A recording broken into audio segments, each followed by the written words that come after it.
میں سے وہ لوگ جو ناروے میں نئے آئے ہیں کچھ عرصے پہلے، وہ شاید اس بات سے واقف نہ ہوں، لیکن یہاں بہت سے ایسے نوجوان بھی بیٹھے ہیں اور بزرگ بھی جو اس بات کو 90 کی دہائی سے جانتے ہیں۔ ناروے میں ایک ایسا ایشو ہے جس پر ہمیشہ پردہ ڈالا گیا ہے، اور وہ پردہ یہ ہے یا ایشو یہ ہے کہ ناروے کے جو قومی شاعر ہیں جن کا نام تھا ہینڈرک ورگیلان، اور بہت بڑے شاعر تھے، نیشنل شاعر تھے، اور بہت کم عمر پائی انہوں نے۔ ان کی پیدائش ہوئی تھی 1808 میں، اور وہ صرف 40 سال کی عمر میں 1848 میں ان کا انتقال ہوا۔ ان کے والد جو تھے ان کا نام تھا نکولائی ورگیلان، اور نکولائی ورگیلان جو ہیں وہ ان چند افراد میں شامل ہیں جنہوں نے ناروے کا آئین بنایا۔ اگر آپ کبھی اس گھر دیکھنے جائیں جہاں پر وائٹ سول میں گھر آج بھی موجود ہے، اور اس کی دوسری منزل کے اوپر بڑی بڑی بینچیں لمبی لمبی لگی ہوئی ہیں جہاں پر ناروے کا آئین بنایا گیا تھا، اور اس چیئر پہ ان تمام افراد کے نام لکھے ہوئے ہیں۔ ان میں سے ایک نام نکولائی ورگیلان کا بھی ہے۔ نکولائی ورگیلان جو تھے وہ ایک پریسٹ تھے، یعنی نارویجن میں پریسٹ یعنی آپ سمجھتے ہیں پادری، آپ اردو میں کہہ لیجیے، وہ تھے، اور ہینڈرک ورگیلان ان کے بیٹے تھے۔ کہا جاتا ہے کہ ہینڈرک ورگیلان نے 2 کتابوں کا یہ ہے کہ انہوں نے دیگر مذاہب کا بھی مطالعہ کیا تھا، لیکن ان کے والد جو تھے وہ لوتھرنس جو مذہب ہے عیسائیت کا، اس کے ماننے والے تھے، یعنی پادری تھے اور لوتھرن مذہب کے دائی تھے، مثلا اس کے فالوور تھے۔ اور خود ہینڈرک ورگیلان کی تعلیم بھی اس زمانے میں ظاہر ہے کہ جو تعلیم دی جاتی تھی اس میں زیادہ تر مذہبی تعلیم ہوتی تھی، یعنی ناروے کا جو سب سے قدیم اسکول ہے اوسلو خطہ اسکول جسے ہم کہتے ہیں کیتھیڈرل اسکول ہے، وہ اصل میں جیسے ہمارے مدرسے ہوتے ہیں وہ ایک مدرسہ تھا ایک زمانے میں، جو 1000 سال پرانا ہے، وہ جو اوسلو کیتھیڈرل اسکول ہے اوسلو میں ہے، اور بڑا مشہور ہے یہاں۔ یعنی حد یہ ہے کہ وہاں پہ وزیر اعظم اور ہمارے جو وہ ہیں پرنس، کراؤن پرنس جو ہیں، وہ بھی وہیں پڑھے ہیں، اسی اسکول کے پڑھے ہیں۔ اس کی اسکول کی لائبریری میں قرآن کا ایک ترجمہ موجود ہے جو کہ جرمن زبان میں ہے، اور وہ چھپا ہے جب نئی یعنی مشین ایجاد ہوئی اور چھپا خانہ ایجاد ہوا، اس کے بعد جو چیزیں ترجمہ ہوئی اور چھپی، وہ اس زمانے کا وہ قرآن کا ترجمہ وہاں موجود ہے۔ میں خود مطلب وہ لائبریری میں دیکھ کر آیا ہوں، اور میں اسکول بھی گیا ہوں، وہ گھر بھی دیکھا ہے، وہ نکولائی کا جو مقام تھا جہاں وہ بیٹھا تھا وہ بھی میں نے دیکھا ہوا ہے۔ تو ہوا یہ کہ جیسے میں نے بتایا کہ ہینڈرک ورگیلان بہت کم عمری میں اس کا انتقال ہوا، تو وہ جب اتنا بیمار ہوا کہ وہ ہسپتال میں تھا، تو اس نے مرنے سے پہلے 17 مئی 1845 کو اس نے اپنے باپ کے نام ایک خط لکھا، اور اس خط کے اندر 1-2 لائن ایسی تھی۔ اچھا، اس خط سے پہلے اس کا ایک بہت قریبی دوست تھا، کہا ہی جاتا ہے کہ اس سے 1 دن پہلے مرنے سے، یا اس خط لکھنے سے پہلے مرنے سے نہیں، انتقال تو اس کا 1948 میں ہوا، 1848 میں بات کر رہا ہوں 1845 کی 17 مئی کی۔ اور یہ بھی کہا جاتا ہے کہ 17 مئی جو منائی جاتی ہے اور اس کو بچوں کی یعنی جلوس کہا جاتا ہے، یہ خیال بھی ہینڈرک ورگیلان ہی کا دیا ہوا ہے، یعنی جیسے آپ پاکستان میں علامہ اقبال کو کہتے ہیں قومی شاعر، اور اسی طرح یعنی ہینڈرک ورگیلان کی شخصیت تھی۔ تو وہ جو خط اس نے لکھا تھا اس کی میں صرف 2 لائنیں آپ کو پڑھ کے سناتا ہوں، اور یہ خط اس نے اپنے باپ کو لکھا ہے جو کہ پادری ہے۔ یہ کسی وقت سارا سنایا جائے بہتر ہے، لیکن جی، وہ کہتا ہے کہ ظاہر اس میں پہلے تو اس کی ابتدا ہوتی ہے کہ شعر گودے فار، 17 مئی 1945 کو لکھ رہا ہے اپنے وقت کو، شارستہ گودے فار، اور اس کے بعد وہ دوسری باتیں ہیں۔ میں صرف وہ 2 لائنیں جو جس میں میں سنانا چاہتا ہوں، اب یہاں سے میں کوٹ کر رہا ہوں انورٹڈ کاماز میں۔ مینے بیگریپر گوڈس اسٹورہت او ایگن لیٹنہت او fyller meg med en sterk trøst. Jeg dør som deist, som en Allahs oppriktig dyrker. جو نویجن سمجھتے ہیں اس کو پہلے اس ترجمے کو بڑے آسانی سے سمجھ سکتے ہیں کہ میں خدا کے حوالے سے،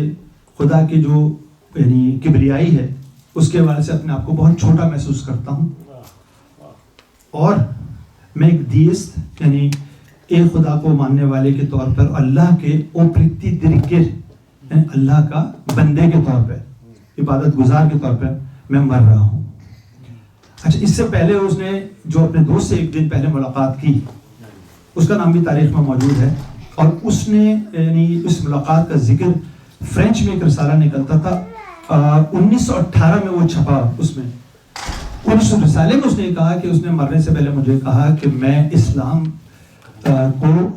کرسچینٹی سے بہتر مذہب سمجھتا ہوں. اور تیسری جو اس کی وہ دلیل ملتی ہے وہ یہ ہے کہ اس نے مرنے سے پہلے وصیت کی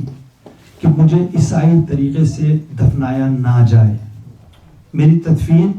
عیسائیت کے اصولوں پہ نہ کی جائے. اچھا, ہینرک ورگیلان کی قبر اوسلو میں ہے, میں اس کی قبر پہ گیا ہوں, تصویر دیکھی ہے. یہ جو اپنا شہر میں جو قبرستان ہے پرانا, جہاں پر ایڈورڈ مونک کی بھی قبر ہے, بیونسٹین بیونسن کی بھی قبر ہے, اور ہینرک ابسن کی بھی قبر وہیں پر ہے. وہیں پر ہینرک ابسن کی قبر ہے لیکن تھوڑی سی الگ سائڈ پر ہے, اوپر کی طرف ہے. اگر آپ کبھی جائیں اسے کہتے ہیں وولفریلس گرابلن, وہاں پر اس کی قبر ہے ہینرک ورگیلان کی. تو ایک دن میں نے خاص طور پہ میں نے ایک دن پلان کیا اور میں اس قبرستان کے دیکھنے گیا, اس کے قبر پہ بھی گیا. تو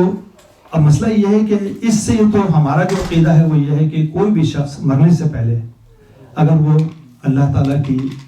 وحدانیت پہ ایمان رکھتے ہوئے مرتا ہے تو چاہے ساری زندگی اس نے گناہ کیے ہوں وہ بھی ہو تو وہ بحیثیت مسلمان مرتا ہے. تو اب کیونکہ یہ بہت بڑا اسکینڈل ہے کہ ایک, اب سوچئے آج کے زمانے میں میں اگر ایک کسی مسجد کا امام ہوں یا کسی ادارے کا امام ہوں تو میرا بیٹا مجھ سے کہے کہ بابا میں تو اسلام چھوڑ چکا, میں تو عیسائی ہو گیا ہوں یا یہودی ہو گیا ہوں یا ہندو ہو گیا ہوں. آپ سوچئے میرے لیے کتنا بڑا اسکینڈل ہوگا, کتنا بڑا ایشو ہوگا, کتنا بڑا ناممکن میرے لیے تو دنیا بھر میں منہ دکھانے کی وہ نہیں رہے گی کہ حیدر صاحب تو اپنے آپ کو بڑے مذہبی بنتے تھے اور امامت کرتے تھے, مسجد کے اندر ادارہ چلاتے تھے, اور ان کا اپنا بیٹا جو ہے, اور باپ بھی کوئی ایسا ویسا نہیں. دیکھیے اگر وہ جو لوگ تھے جو جمع ہوئے تھے ناروے کا آئین بنانے کے لیے, وہ کوئی چھوٹے موٹے لوگ تو نہیں ہوں گے, پورے ناروے کے مختلف علاقوں سے لوگ آئے تھے ناروے کا قانون بنانے کے لیے, اور ان میں سے ایک نکولائی ورگیلان تھا. اب نکولائی ورگیلان جو خود پریسٹ ہے, جو ایک پادری ہے, اس کا بیٹا ہے, اور بڑا اپنی زندگی میں وہ مشہور ہو گیا تھا شاعر کے طور پہ مسئلہ ہے. اور وہ بستر مرگ پہ اپنے باپ کو خط لکھے اور یہ کہے کہ میں اللہ کے بندے کے طور پہ مر رہا ہوں, اس پر ایمان رکھتے ہوئے مر رہا ہوں. تو آپ سوچئے کہ کتنا بڑا اسکینڈل ہوگا. تو نارویجن گورنمنٹ نے ظاہر ہے کہ اس کی اس وصیت پہ بھی عمل نہیں کیا, ظاہر ہے اس کو اسی انداز میں دفن کیا گیا جیسے عیسائیوں میں ہوتا ہے. ظاہر ہے کہ وہ تو مر چکا تھا, اب اس کو آپ جلائیں یا اس کو آپ یہودی طریقے سے دفنائیں یا ہندوؤں کی طریقے سے دفنائیں, اس کے اوپر تو نہیں فرق پڑنے والا ہے. تو ابھی 90s میں ایک کتاب لکھی گئی تھی, آفٹر پوسٹن کے, دو آپ لوگ جانتے ہیں اس بات کو, وہ بڑا ایک آرٹیکل چھپا تھا, میرے خیال ہے داغ بڑادے میں یا ویگے میں چھپا تھا, 90s کی بات ہے. اس میں بڑا ہوا تھا, شور مچا تھا کہ بھئی یہ کیا ہوا. وہ جرنلسٹ سے لکھنے والے, انہوں نے تحقیق کر کے لکھے. اب 2020 میں ایک آرٹیکل لکھا گیا ہے, اتروپ ایک یہاں اخبار نکلتا ہے جو کہ ایک سری لنکا میں ہے, وہ نکالتا ہے, اور اس میں اس پر تفصیل کے ساتھ مطلب گفتگو, اور اسی خبر سے میں نے یہ پرنٹ کیا ہے. مثلا یہ جو انہوں نے جو فیسٹیول اس کا چھاپا تھا خبر میں, وہ میں نے یہاں پہ پرنٹ کر کے آپ کو سنایا, کیونکہ یہ خط مجھے بھی اس کی وہ تھی تلاش, اب سے نہیں پچھلے 25-30 سال سے ہم لوگ جو اس بات سے واقف تھے. بلکہ ابھی پچھلے دنوں یہ ہوا تھا کہ انگلینڈ سے ہمارا ایک وفد آیا تھا مومنین کا, یہاں ایک کانفرنس وغیرہ انہوں نے کی تھی, تو انہوں نے ایک بس ہائر کر کے اور وہ پورے شہر گھومنے گئے تھے. 1-2 دن انہوں نے یہاں اسٹے بھی کیا تھا. تو وہاں پر جب میں ان کو لے کے گیا,